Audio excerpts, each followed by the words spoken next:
Hi, good evening. How are you? I'm Gretchen Rumor, and I serve as chair of the English department at Aquinas College. Welcome to our 25th season of the Contemporary Writers Series. It seems like a miracle, a true miracle, that we're all here in person to celebrate our collective love for writing, and I'm so glad to see each of you. A few notes to share before we get down to business. First of all, thank you in advance for wearing your masks properly. That means covering your whole face, including your nose. Mr. Ribay will follow his reading with a chance for you to ask questions. So please be ready to share as able and use the mics here or here. And finally, you're invited to stay after the reading to talk to others, grab a cup of coffee and a cookie, and get your books on bookstores here. Randy, thank you for being here. I now invite Jaden Jones to give her introductions.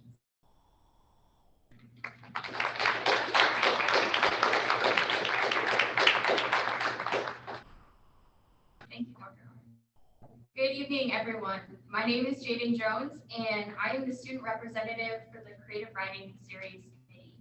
Tonight, I have the pleasure of introducing to you our first writer of the 2021-22 season, Randy Ribay. He is the author of an infinite number of parallel universes, After the Shot Drops, and Patron Saints of Nothing, which was selected as a 2019 Freeman Book Award winner and as a finalist for the National Book Award, the LA Times Book Prize, and 22 other state awards. Several of his short stories have appeared in publications such as the New York Times and Foreshadow, as well as in anthologies such as Reading Glasses, Stories Through an Unpredictable Lens, and Welcome Home, an anthology on love and adoption. Ribay received his BA in English Literature from the University of Colorado at Boulder, and his master's degree in language and literacy from Harvard Graduate School of Education. He currently teaches high school English in the San Francisco Bay Area. Patron Saints of Nothing is, in many ways, a response to the outrage that Ribay experienced when he began to read about the drug war in the Philippines. His immediate reaction, he recalled in an interview with NBC, was, "This is wrong. This is an abuse of human rights." As the death toll continued to mount and it became clear that the poor were being disproportionately targeted, Ribay began to ask himself what his rights and responsibilities were as a Filipino American to voice his opinions on the situation. He found himself profoundly connected, yet also an outsider to the events transpiring in the Philippines. "I just started wondering what it would be like to be a teen struggling with these questions," he said. Soon, that teen in question became Jay Ruggiero, the protagonist of Patron Saints of Nothing. Jay is a Filipino-American who decides to put his senior year of high school on hold in order to travel to the Philippines and investigate the mysterious death of his favorite cousin, June. Much more than a coming-of-age novel, Patron Saints of Nothing is a story that deals directly and unflinchingly with the guilt that always accompanies privilege, whether it be the privilege of safety, of education, of free speech, or of self-expression. As a result, the novel carries an unrivaled intensity. When you read it, you have the feeling that every word matters. No sentence is taken for granted, no chapter is constructed arbitrarily, no feeling goes unfelt. A perfect example of this emotional gravity occurs when Jay's father first tries to break the news of June's death. Clearly a man uncomfortable with expressing emotion, his father tries to tear Jay away from his PS4. "Jason," he starts and then falters. He tries again. "Jason, I have something important to tell you." "Hold on. I know I'm being asked, but I'm pretty sure that this is probably going to be about college or something, and I don't really want to talk about that anymore. Plus, I'm in the zone, fighting this mech T-Rex that's already killed me like a million times." Dad clears his throat. "Your cousin June. He's dead." I freeze, gripping the controller like a ledge. I suddenly feel like I'm going to be sick. On screen, the mechanical creature mauls my avatar. My life drains to zero. The camera pans upward, mimicking the soul's skyward path. The words finally land, but they don't feel real. "I was just thinking about my cousin last night." "That's impossible," I say. Here, Ribay invites us to sit with Jay as waves of conflicting emotions begin to crash over him. Grief, confusion, disillusionment, disbelief, shock. As a reader, the opportunity to work through these emotions alongside Jay is an absolute gift. Truly, Ribay is an author who understands duality. In his work, he creates situations for his Filipino-American characters that allow them to live their duality freely and honestly. They are confronted with distinct challenges and sufferings while simultaneously equipped with the ability to see what passes unseen to most people. For example, in the short story Ours, the protagonist Felix finds himself in a unique and frightening position where he must take his pregnant girlfriend, Lala, to the OBGYN to ensure that a creature prominent in Filipino mythology did not steal the baby out of her womb. When Lala demands to know why no one warned her about this creature, the OBGYN replies, "White people have a way of not seeing things even when confronted with them. No offense." On behalf of the Contemporary Writer Series Committee, I'm honored to introduce Randy Ribay. Randy, we are so grateful you could join us this evening. Thank you so much for being here.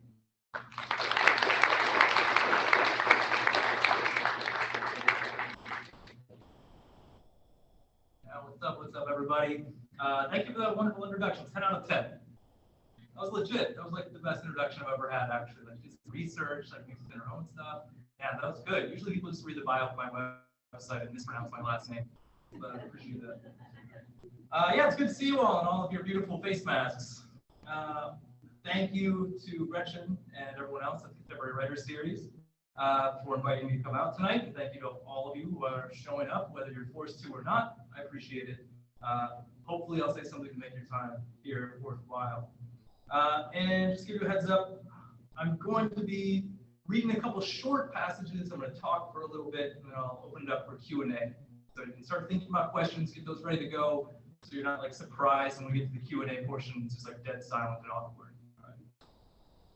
All right, and okay, so I'm going to be reading a couple passages from Patron Saints of Nothing. If you haven't read it yet, or if you pretended to read it for a class but didn't actually read it, it is about a Filipino-American teen named Jay, whose cousin in the Philippines is killed as part of the drug war that's going on right now. His family won't talk about it. Jay doesn't really think his cousin was guilty, doesn't believe it. He ends up going to the Philippines to find out for himself what actually happened to his cousin. All right. And so I'm going to read two scenes from a little bit later in the book, but they're not too spoilery, I don't think. All the context you need is this first scene. He is at the beach. He has learned some things, and he still has other things yet to discover. The waves roll in and out, in and out. Some small, colorful flags strung from poles flap in the wind. A couple of kids run past me, kicking up sand. A stray dog, its mangy copper fur matted with the ocean's water, chases after them. I stop just shy of the water's reach and look from the sky to the horizon to my feet. The water is quiet as it gathers, and it comes roaring back in a low wave that breaks 20 or 30 feet out. Then it pushes the shore, sliding over my feet with surprising warmth, rising to cover my ankles. A moment later, it slips away, leaving my toes sinking into the sand. And it sounds so stupid to say this, but I feel like I'm home. Maybe everyone feels like this when they leave a place like Michigan, I grew up the other side of the state, and kick back on a sunny beach a few degrees from the equator. Maybe in the same way I find myself suddenly considering unenrolling at U of M. They dream of quitting their 9-to-5 jobs, moving here, and opening a beachfront restaurant or something. The overwhelming peace of waves in the sunlight makes everything else seem inconsequential. But I can't help but feel like it's something more for me than a tourist's fantasy. Most of the time when I tell someone I was born in the Philippines, they look very interested for a moment. Oh, when did you move to America? They'll ask. When I was what? I'll answer. Their interest will fade, like I was just messing with them. Then they'll say something like, oh, it doesn't really count then. You don't remember anything. I guess not, I'll say, because I never know what else to say.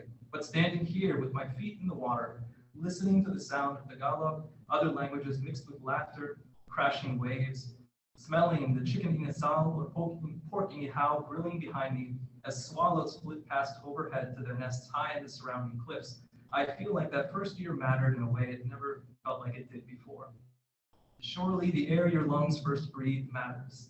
The language your ears first hear, the foods your nose first smells, your tongue first tastes, the soil you first crawl upon. My conscious brain might not remember, but something in me does. I step farther into the water until small waves break against my chest, pushing me back toward the shore. But I keep pushing forward, as if headed for distant islands. Sand and shells crunch underfoot. I shiver, dunk my head, stay under as long as my lungs will allow, then break the surface. The water runs down my hair and my face, the salt tingling on my lips. I go out a bit farther until my feet can no longer touch the bottom. Treading to keep myself afloat, I look back at the beach and wave at my titas chilling in the shade. They wave back, and one of them shouts something I can't hear. I wave again, turn to face the open sea. It starts to rain lightly, even though the sun's still out. I should tell them what I found out about June. But staring at the sea, it seems impossible that at this moment, this country contains countless girls in the same situation as Reina, countless men whose unchecked appetites serve as the teeth of that trap.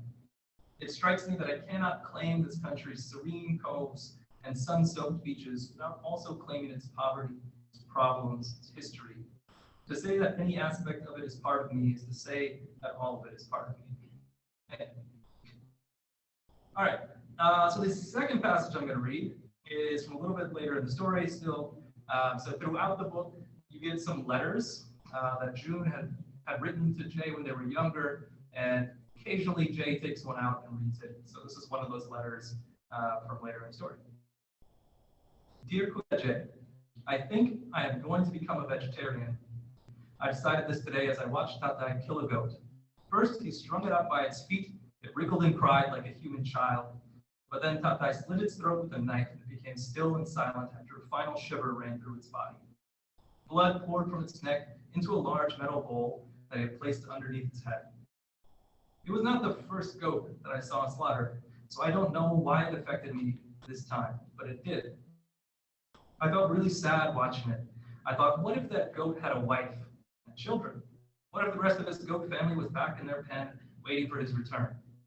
This is not a very Filipino thing to think but goat like a person. To us, animals are animals, humans are humans. But there I was thinking it anyways. Maybe it's your fault. Maybe your American attitudes are infecting me. Back to my story. That night, when the goat appeared before me as chunks of cooked meat in a stew, I pushed the bowl away. Tatai, I said, I don't eat meat anymore. Everyone at the table froze. I'm sure you are already predicting that Tatai said, okay, Anak, I love you no matter what. And that dinner proceeded without incident. Just kidding. I'm sure you know that is not what happened. Everyone was silent. Tatai glared at me for a long time, his jaw clenched. Even before he said a word, I could feel the hatred and disappointment in the way he looked at me. Finally, he said, you eat whatever we feed you. No, I said, I don't eat meat anymore. He took a deep breath. Do you know how many people are starving in this country, and you sit here refusing to eat perfectly good food? Oh, I said, getting an idea. Can I take my bowl to one of them? I really meant it, but Tatai's face grew red. His eyes moved from the bowl I had pushed away and then back to me. Eat it. I took a deep breath, folded my arms over my chest and met his gaze. Kuya, do as he says, Grace whispered. Angel began to cry. Nana, I said, Maning, I'm sure June only means he is not very hungry today. Yes, Anak? No, I say, I'm a vegetarian. Though the rest of this conversation I've translated to you from Tagalog, I actually do say that last part in English because there is no Tagalog word for someone who does not eat meat. Tatai then said, no son of mine is bakla. I think you probably remember that this is a word for those men who love other men. As long as you are living under my roof, you will eat the food we cook. I did not point out the fact that it is Ate Nina who cooks, not him or even Nanay, because I was trying not to be disrespectful. Instead, I told him, maybe I don't want to live under your roof anymore. At that, Tatai sprung out of his chair, grabbed me by the collar of my shirt, dragged me outside. He tossed me onto the porch, slammed the door shut, and I heard the lock click into place. From within, Angel's crying turned into wailing. Nanay started to yell at Tatai, but Tatai yelled back louder. As for me, I walked away. I went to the house of a quiet boy in my class who lives in our village and asked him if I could stay the night. I don't know him very well, but his family gave me permission, and that is where I'm writing this letter right now. Even though it makes Tatai so angry, I'm going to stay a vegetarian. It does not seem right to me anymore to kill and eat other living things. And besides, if someone like Tatai feels it is so important to eat meat, then it makes me feel all the more certain it is a good idea not to. And if we do not live according to what we feel is right in our hearts, then what is the point of any of this? Sorry this letter was all about me. I hope you are doing well, and I hope you will write me soon about your life. Sincerely, June. All right, so that's the reading portion. I'm going to talk. This is the talking portion now. All right, I have like attention issues, so I have to like kind of change up what I'm doing because I get really bored if I'm talking for too long or doing one thing. I get really bored if other people talk at me for too long. All right, so I'm going to talk about a light subject. I'm going to talk about fiction as a revolutionary act of love. Fiction as a revolutionary act of love. And I'm going to break that down for you. And I'm going to start with the concept of love. In the art of mindful living, Thich Nhat Hanh teaches that if you do not understand a person, then you cannot love them. Right? If you don't understand a person, you cannot love them. Love is made up of a substance called understanding. So, according to him, to love somebody is to know somebody, right? To understand them. So the more you know someone, the more you understand them, the more you love them. And conversely, if you don't know somebody, or if you don't love them, maybe you just love an idea of them or what you think they should be, then you don't actually love them, right? Because you don't actually know them. And the more we feel understood by others, then the more loved we feel, right? I would maybe guess that if you think about the people in your life that love you the most, right, that really care about you the most, that those would probably be the people who you think understand you at the deepest level, right? And so this is the foundational truth with which I approach the fiction that I write, the fiction that I read, whether it's a book, whether it's poetry, whether it's a TV show, video game, whatever, right? I think this is absolutely central to the concept of fiction because I believe it's the core of the human experience, right? We all long to be understood fully, especially by those closest to us. And I think many of our deepest fears and insecurities and conflicts come from a result of this struggle to understand ourselves and to be understood by others. To feel understood by others, it helps to understand ourselves. And that is what really draws me to specifically writing young adult fiction, because I believe at that age, teenage years, young adult years, that's when we're really trying to figure out who we are, right? Because we're getting to a point where we can make decisions on our own about our future, about ourselves, and those decisions are going to be fueled by what we actually think of ourselves, right? And I think we begin this process subconsciously pretty much from the moment of birth, right? I think it's kind of in there within us. We think like a seed, right? A seed knows what it's going to grow into right away, right? At least I assume it does. I haven't spoken to any seeds recently, but that's my understanding of science. But like I said, with the teenage years, as we gain independence, we start trying to figure out who we really are. Because as we make these decisions, as we figure out how to spend our time, as we plan our future, right? As we figure out how to spend our time away from our parents, right? We start to figure out our own likes and dislikes, our own interests, our own passions, our own goals, our talents, our relationships, in a way that's kind of freer from the environment that kind of really nurture that in us, right? But simultaneously then, we also start to feel the pressures of the expectations from those around us, from our family, from our friends, from our communities, from our race, from our ethnicity, socioeconomic class, nationality, sexual orientation, religion, so on and so forth, right? There's a whole bunch of stuff to go into. And like I said, I believe deep down we know who we are, right? But very, very few of us, I think, make it through childhood unscathed by those expectations of others, for better or for worse, right? And so the process of really trying to understand ourselves becomes this process of self-rediscovery, right? A process of sifting and untangling that's complex, that's nonlinear, right? That's ongoing, that's experimental, and unique to each of us. Right? And this process is often jump-started when who we are clashes with those expectations, particularly for those of us with identities that have been traditionally oppressed in our society. So to actually connect this back to writing now. So when I'm writing, this is often where I begin thinking about my characters, how I think about them throughout the story, right? What do they understand or think they understand about themselves? What do they not understand about themselves yet? Why not? What do they understand but are afraid to show other people, afraid to live out, right? And what are the consequences of that or of a lack of understanding of ourselves, right? And what will push someone to really start to think about who they are?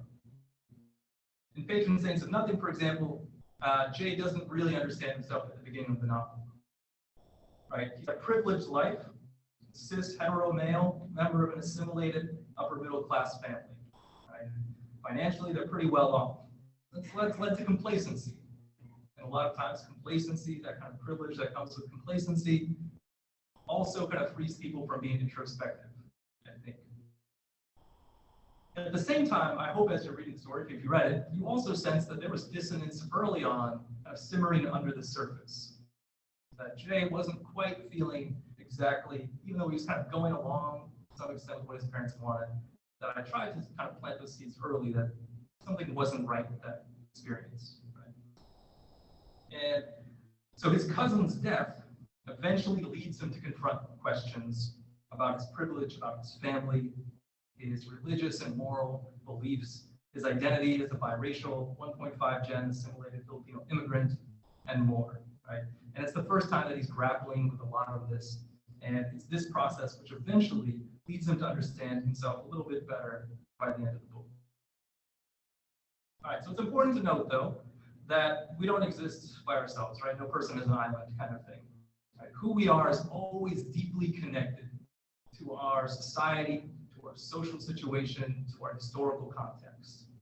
And so it's not enough, I think, to just understand ourselves.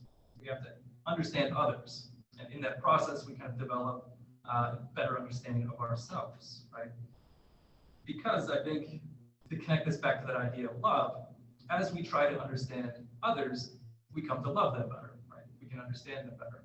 And then if that's allowing us to understand ourselves better, then conversely, that's allowing us to love ourselves better as well. Both of them feed off of each other, right? So Patron Saints of Nothing is not just the story of Jay, right? It's also the story of Jay learning the story of his cousin June in the years in which they fell out of contact, right? So June's story, which we uncover alongside Jay, is not one of self-discovery, right? June is someone who developed a firm understanding of himself early on and tried to live that out, but unfortunately that came into conflict with his family and led to negative consequences, as you can see from that letter that I read in that second passage, right? Because who his family, specifically his father, expected him to be strongly clashed with who he felt he was, and he refused to live a different way, right? And so as Jay learns all of this about his cousin's life throughout the book, he not only learns more about himself, but he comes to develop a more genuine love for his cousin than he thought he had at the beginning of the story, right? Because he learns to understand who he was in a more truthful, more genuine way. Similarly, his journey helps him to better understand his birth country, right? As you heard in that first passage I read to you, where he kind of has this realization of what it means to understand the Philippines a little bit better. So my favorite stories, the ones that I love as a reader, and so the ones that I try to create as a writer, are these kind of stories where as we go through the story, we're gradually understanding a deeper, more nuanced person or people, right? We're part of that story.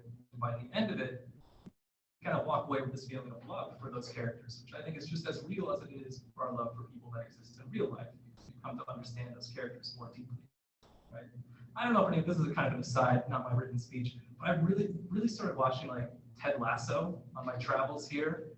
I just love that, and I think this kind of exemplifies it perfectly. So if you haven't watched Ted Lasso, this is my plug to go watch Ted Lasso.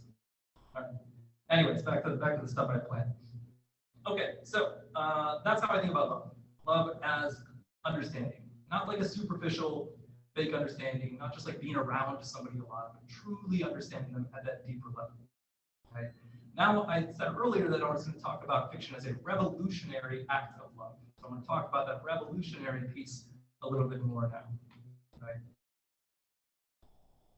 So as I mentioned earlier, kind of figuring out who we are is often a result of sifting through these expectations from other people. Maybe it's from our family, our friends, or like I said, our communities, our religion, our country, whatever. And when who we are matches with those expectations, things feel very easy, right? We feel normal, we feel right, we feel natural. But when who we are conflicts with those expectations, right? That's when we're offered two options usually. The first is to pretend to be something that we're not. Right? To pretend to be something we're not. In other words, we can wear a mask. Right? Wear a mask, to borrow the language of James Baldwin, which I'm going to come back to in a moment.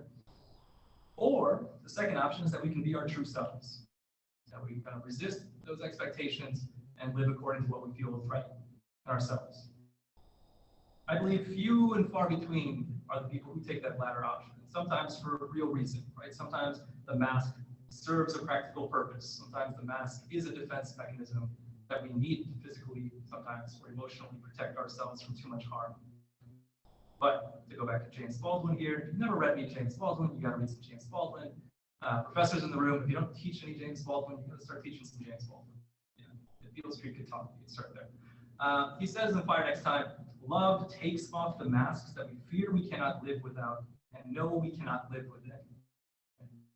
Love takes off the masks that we fear we cannot live without and know we cannot live within. He goes on to say, I use the word love here not merely in the personal sense, but as a state of being or a state of grace. Not in the infantile American sense of being happy, but in the tough and universal sense of quest and daring and growth. A lot of people do not want us to remove those masks. They want us to be who they expect us to be, or at the very least, they want us to pretend so as not to disrupt the status quo, right? Because whether it's patriarchy or capitalism or racism or heteronormativity or ableism or so on, their existence, right? And all of those who benefit from those ideologies, because there are very real people behind those ideologies that benefit from those things, right? Relies on the status quo. But if we are to approach love as understanding, then we can interpret the state of being Baldwin refers to as the state of being understood deeply, and the state of understanding others deeply, to see their full humanity, to have our full humanity seen by others. And if we truly pursue that, right, if we truly pursue the creation of a community, of a society of relationships in which we collectively understand each other, right, imagine the implications. The ideologies that we would need to unlearn, the laws that would need to be changed, the systems that would need to be abolished, the borders and boundaries that would need to be erased. With that in mind, is there anything more revolutionary than love? So that's what I'm interested in exploring as a storyteller. Because I think stories have a particular way, like all forms of art, of speaking directly to our heart and changing us, transforming us in a way that maybe like a logical argument can't, right? Love as revolution. As Tony K. Bambara said, as a cultural worker who belongs to an oppressed people, my job is to make revolution irresistible. Make revolution irresistible. And as a writer of fiction for teens, I take that very seriously, as do many of my colleagues, right? We feel a responsibility, I think, to our audience in a way that sometimes other authors don't, right? Because we understand that we have the sacred opportunity to help the next generation imagine and practice revolutionary love. Right? I was talking about Ted Lasso earlier, and to me, what really strikes me as an amazing piece of storytelling is that I think that's exactly what I'm talking about. When you watch that show, you will see it. You'll see revolutionary love, and in practice, and what's like a sitcom essentially, which to me is amazing. So that's what's at the core of the fiction that I write, right? Whether it's about a group of nerdy kids of color playing D&D who go on a road trip, like my first book, or best friends trying to repair their friendship after one accepts a private school athletic scholarship, like my second book, or a kid trying to figure out what happened to his dead Filipino cousin, like Patron Saints of None, right? That's what I'm interested in, that kind of revolutionary love. How do we love That is, how do we come to know ourselves and others deeply? How do we love in such a way that we feel safe enough to remove our masks? How can we create love relationships, families, and communities or societies where such masks are no longer necessary? And how do we heal from having had to wear all these masks in the first place? All right. Thank you. Thank you for your attention. That's the end of the talking. All right. Thank you, everyone. Yeah, so now we're going to open it up to questions. I think we have a mic here. We have a mic here. Feel free to ask anything you want about the book, about writing, about whatever. Yeah. Go for it. I'm good at going first. So I see you like to quote. Can anyone hear me? Yeah, I got you. So Frank Sinatra once said that alcohol may be man's worst enemy, but the Bible teaches us to love our enemy. And you like to speak about growth and this maturation. What do you think is the biggest holdback or enemy from this type of growth? Yeah, good question. So what do I think is the biggest, most holding us back from living this kind of love, right? I think,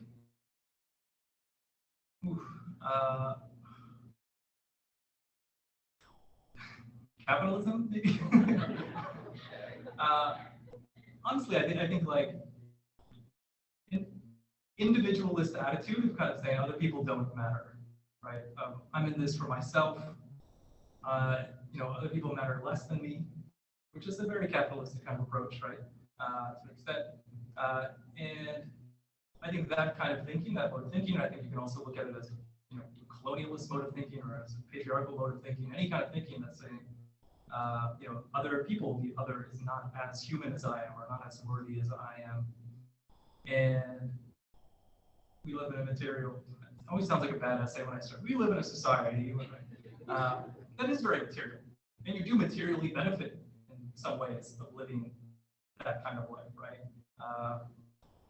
Slave owners or enslavers benefited very materially from dehumanizing other people, right?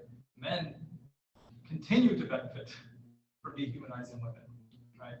And so I think that kind of thinking of what's in it for me kind of thing, right? Or I'm gonna worry about myself and kind of everyone else becomes secondary. Yeah, I don't know if that actually answers your question, but it does. Oh, good. Yeah, I had lunch with some students earlier, and as I told them, sometimes I'm just like talking as I answer a question. And like I said, I have attention issues, so sometimes what I'm saying, I feel like just drifts away. And then I feel like I don't remember the original question, but I feel like I've been talking for a long time, so then I feel like I should stop. Yeah. Thank you.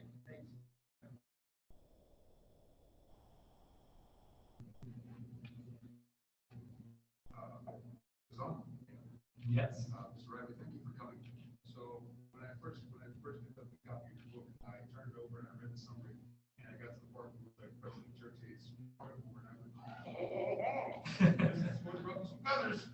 And young adult literature as a genre is no stranger to controversy. So I guess my question is, how do you personally deal with controversy, whether that's from upset parents or in the case of Patriots, something possibly a president of another country, what if your head in the fight? Yeah, that's a good question. How do I deal with the potential fallout, I guess, of confronting a controversial topic? Yeah, I guess, my main thing is like, I don't really think about it. Like I think about the story that I want to write and I write that story. And because I'm often kind of, my head is often thinking on issues of morality or justice. That's kind of what tends to capture my interest in the stories that I want to tell. And so for better or worse, I try to just focus on the story and think about the story and not the reactions as much. But I don't know if my wife is necessarily a fan of that technique because she worries about my safety more.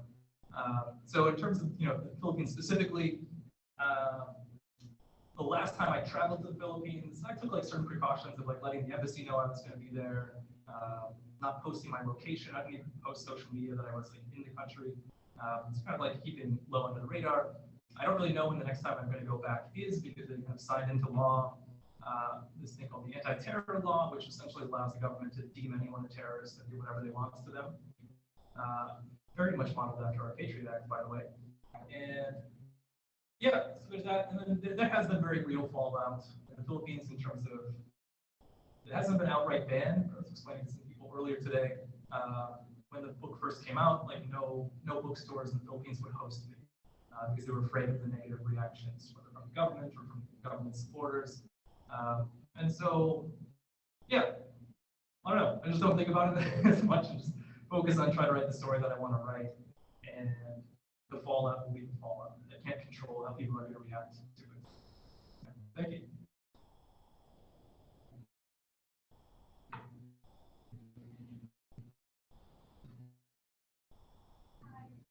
Hi.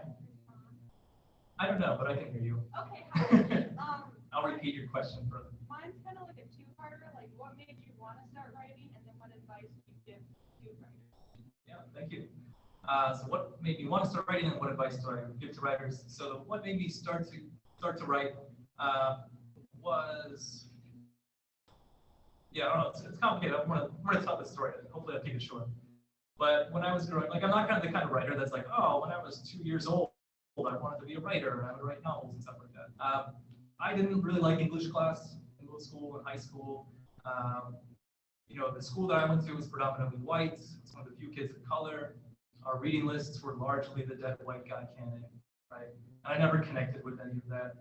And all of our writing in English class was always just analyzing the books by the dead white guy canon, right? In college, I eventually became an English major after a short stint as an aerospace engineering major. And, you know, as one does. And I took an English class with a black professor. It was called Multicultural Literature. And we read like James Baldwin, we read Toni Morrison, we read Jean Toomer, Sandro Cisneros, Tomas Rivera. And all of these writers of color were telling these stories that connected with me in a way that I've never felt connected to with a book before, right? They were speaking to this experience of being in America, but not being fully or being treated fully as American. And that really spoke to me, kind of the power of that voice, the power of literature to convey that at a deeper level. So that made me really interested in writing eventually, because I was like, I had some truths that I wanted to put out into the world. When I started writing, there was like one Filipino American writer for YA that I could think of, that I knew of at the time. And which is wild to me because I like to say this fact. So if you hear me speak, you can hear me say this fact again and again. Filipinos are the third largest immigrant group in the United States. One of the most underrepresented when it comes to media, when it comes to politics. And so after a while of reading a lot, teaching a lot, working with a lot of kids, I was finally like, I want to put some stories out into the world with the Filipino American kids, right? The kind of books that I wish existed when I was coming up, so that hopefully somebody can kind of get something out of them, think about themselves, you know, in a new way or a different way, in a way that I was not able to.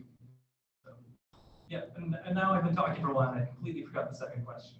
Advice for someone that wants to write. Advice for someone who wants to write? Yeah, you know, the first two are kind of obvious, but I'll say them anyways. One is read a lot, but read a lot like from the perspective of a writer. That's what I try to do even when I'm playing a video game, watching TV.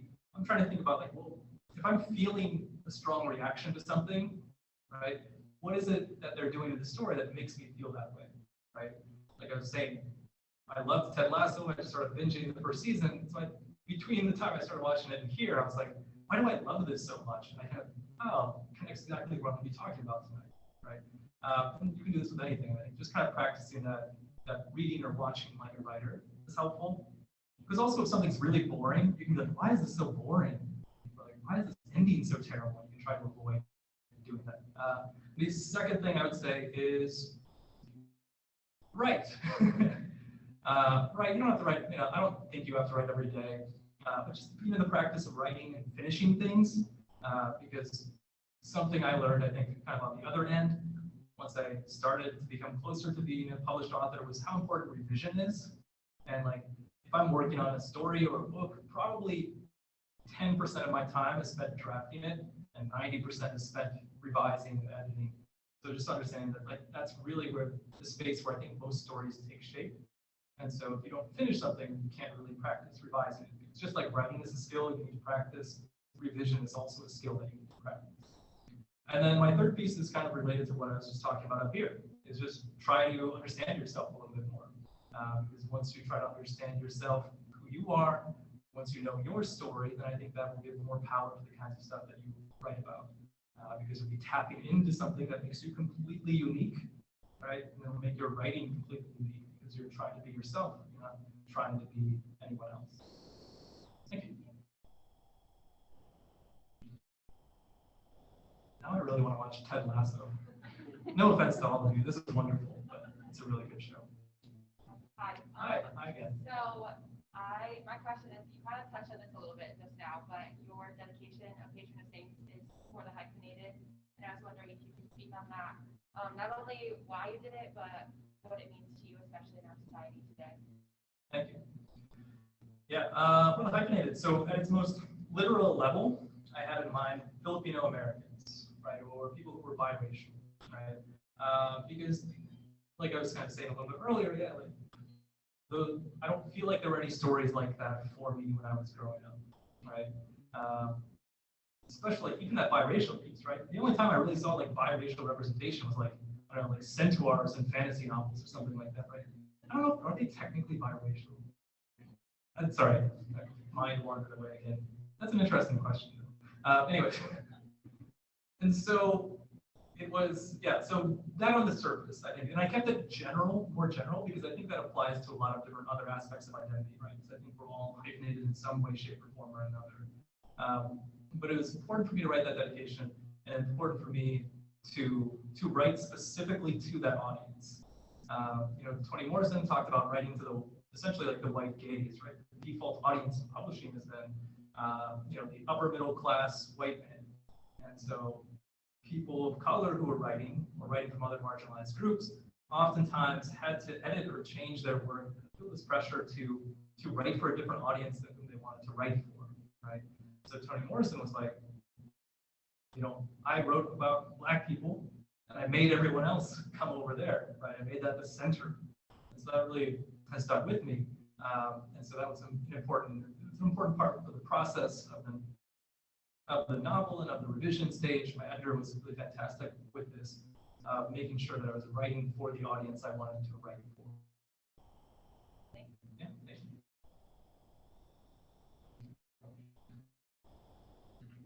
Hello. Hi. Thanks for being here tonight. Thank you for being here tonight. Otherwise, I'd be speaking to an empty room. My question is, so you speak of this like revolutionary love and like the pressures that society puts on us to like stray away from that, capitalism, patriarchy, etc., racism. I guess I wonder, like, do you believe that that kind of revolutionary love can really work in the society that we have built, or is the whole point of the revolutionary piece to push us forward? And when do you see that forward? Yeah, thank you. Good question. So, can that kind of society live, or can that kind of love exist in this kind of society, or do we need to move forward? Yeah, I think we definitely need to change things drastically, right? That's the idea of revolving, to turn, to shift. Because some of this stuff is inherently against so much of what built the society that we live in today, right? And so I think this is really like the power of the arts, is giving us that space to imagine what would that look like, right? What would that look like? And even if you're not an artist, I think the consumption of art, look at me, I'm even saying the word consumption, which is a very capitalistic connotation, right? I'm trying to think of another word. We appreciate the art, right? Whether we're an artist or not, like that kind of love needs to be practiced everywhere, right?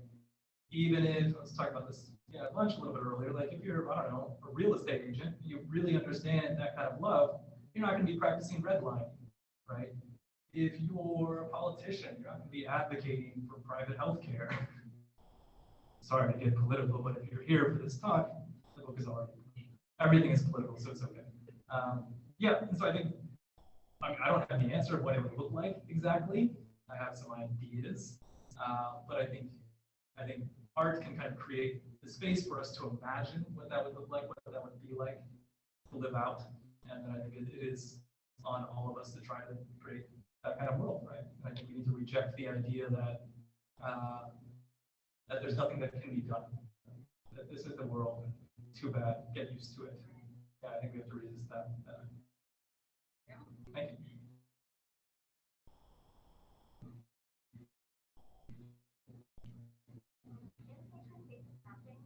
Every chapter title is also the same as the last few words of the chapter. I wrote this when I was reading a 13 or 14 chapter, or just for my expectations of it. I was just wondering what your that was.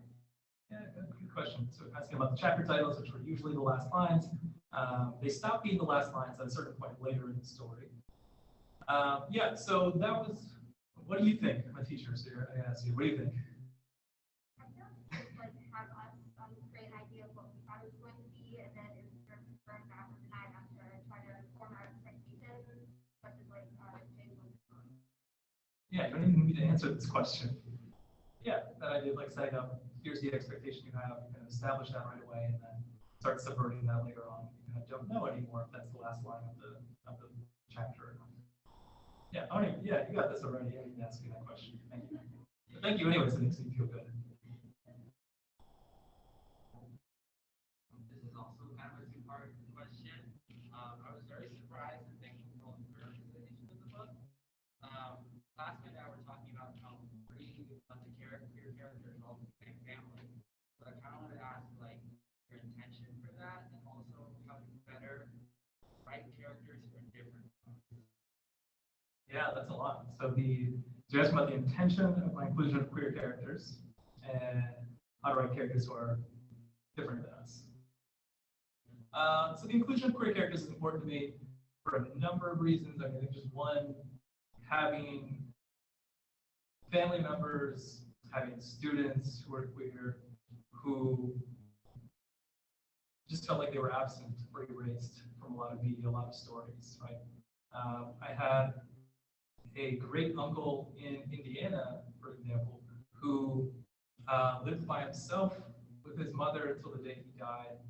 And it kind of came up randomly, like years later, you know, my dad was like, oh yeah, he's gay. I'm like, what? Like, and just kind of broke my heart to imagine him kind of living that kind of secretly in rural Indiana, right, in like the middle of the 20th century. And so it's always been important for me to kind of have representation for queer characters in my story. And also, like I said, just like teaching a lot of students. I've been teaching for 16 years. So I've had many queer students over the course of my career. And many of them have spoken to the damage that they felt or that's been done when they feel like they just don't exist in different narratives, different stories. So that's kind of my thinking around that. Does that answer your question? And the second question was how to write people who are different than us. Yeah, I mean, that's always a difficult question. Because on one hand, you want to tap into your own experiences and your own story, right? On the other hand, you also want to reflect reality is to reflect the diversity of reality, right? The different people that exist in that reality. So I don't know, I'll talk about like what I try to do, and then we'll go from there. Take it or leave it. So what I try to do is like, one, if I'm generally including people who are different than me in some fundamental way, it's usually pieces of identity where I've been kind of close to people that have that identity, or kind of lived in community with people who have that identity, so that I have a little bit more insight into it. And I don't make them my main characters, because I think that's too much of a stretch for me. I think a character who is queer, for example, or a person who is queer can write a better queer character than I can. So that's why it's not like the main character of my story. And so that's kind of like that. What am I familiar with? And then from there, kind of building out with research, with talking to people, and also kind of at a very practical level, getting sensitivity readers, right? To people who have that identity to read through the story, give me their honest feedback as to whether or not my representation is accurate. And so for this, I did have a number of sensitivity readers. I also had a number of like Filipino people read it, since most of the book is set in the Philippines. And yeah, and they, not just like one, because I don't want like one person to be, hey, you're the only queer person reading the story. is the queer rep perfect, right? But getting multiple readers, paying those readers to respect their time, the effort, and energy they put into it. Yeah, so that's at a practical level, I think. But so it's important for me to include diverse characters, like I said, because that's reality, right? And so I think it's kind of helped.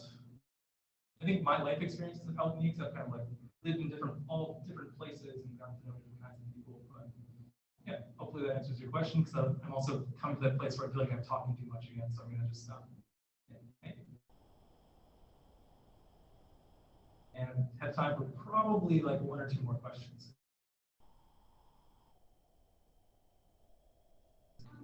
Hi, thank you Hi. for coming. Thank you for coming. Do you ever have any, do you ever struggle with writer's block? And if you, what do you think about it? Do you have any tips?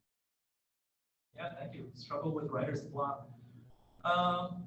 Yeah, I think so. I think there are a number of different things. Sometimes I'll step aside from the page and do some research.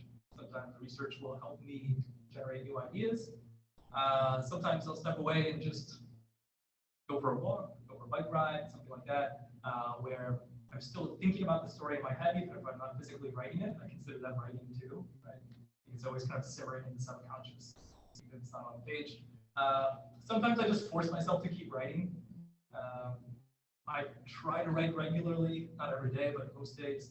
And even if I'm not feeling it, I try to just sit down and just make myself do something. Sometimes I only get like a sentence after sitting down for a couple hours or something, but then the next day might be a great day and all these ideas flow, and they came from that one sentence that I wrote the previous day. Sometimes I'll make a bunch of lists. Sometimes I'm stuck and I'm like, what do I write next? And I just make a list of things that are possible. And sometimes I think about, well, what's the problem? Why am I stuck? For me, sometimes I get stuck because I don't understand a character well enough to know what they would do next or what they would say next. And so then it's a matter of trying to think through that character a little bit better. Thank you. Yeah, we got one more. Last question, so no pressure, just has to be like super profound and enlightening. Awesome. I was originally going to ask about the video game Jay was playing, but I guess I'll find something. Oh, you can ask that real quick. Did you know it? Ryan Zeroed On? Yes. I can't wait. Okay, so you talked a little bit about why you gravitated to YA literature. I was thinking about that in the context of the generation gap in the book with Jay and his dad and his family in the Philippines, or even the progressive-minded aunts are kind of like, yeah, yearn for change where you can't, keep your head down. And I do wonder why it was kind of a presupposition for you that this story would be about Jay and not about Jay's father. Yeah, I mean, I think I'm like closer in age to Jay's father now than Jay. But for me, like I said, my main interest is in how our identities are formed, and I think I tend to focus on teenage protagonists because that's kind of when we're figuring a lot of this stuff out. And I include a lot of generational stuff in there because I think as I get older, I think more about my relationship to my parents, my grandparents. As of a little over a year ago, I'm a father now. It's like makes me think about parenting more. So it gives me that additional perspective of kind of the context in which we're raised and how so much of the misunderstanding across generation kind of just comes from the fact that we grow up in different contexts, right? And those contexts shape us in different ways and can lead to conflict because we don't really understand each other. We're not seeing things in the same way. If you're not talking about it also, that makes that understanding more prevalent, right? Yeah, does that answer the question at all? I feel like it doesn't. And if it doesn't, you can tell me, honestly. Okay. Okay, thank you. Yeah. All right, I think Dr. Rumor is going to come back up for a second, but thank you all for being here tonight. I appreciate it.